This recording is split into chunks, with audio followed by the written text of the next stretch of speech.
Now at noon, he was shot and critically hurt at the Ross County Sheriff's Office. Now, less than a month later, Sergeant Eric Kocheran is on his way back home to Chillicothe, about an hour after walking out of the hospital on his own. Thanks so much for joining us for 10 TV News at noon. I'm Brittany Bailey, in for Tracy this afternoon. Well, Sergeant Kocheran left Grant Medical Center and is now on his way to the Sheriff's Office in Ross County. 10 TV's Kevin Landers is there awaiting his arrival. Kevin.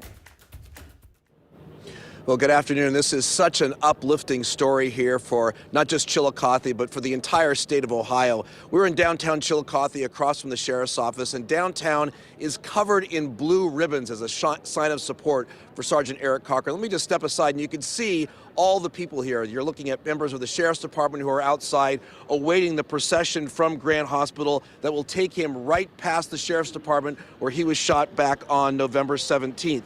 Now let's take you to some video that we shot earlier today from Grant Hospital. This was Sergeant Kocheran leaving Grant Hospital, something a lot of people didn't expect considering his injuries, but he is able to walk out of the hospital and then eventually make it home for the holidays, and that's what makes this story so special. We were told the Sheriff's Department will include the sheriff out here. They'll all stand at attention as the procession comes by. Not exactly sure how far away he is, but as you can tell by the amount of people here, it looks like he's not very far away. On November 17th, as you mentioned, Sergeant Kocheran was shot outside the Sheriff's Department. When he came to the door to help a man requesting help, Sheriff Kocheran was able to fire on that suspect and eventually led to his death. Sergeant Kocheran here in Chillicothe is being hailed as a hero as he makes his way from the hospital here to Chillicothe. We will have his arrival live for you on the web, and then we'll have a complete wrap-up tonight beginning at 5 o'clock.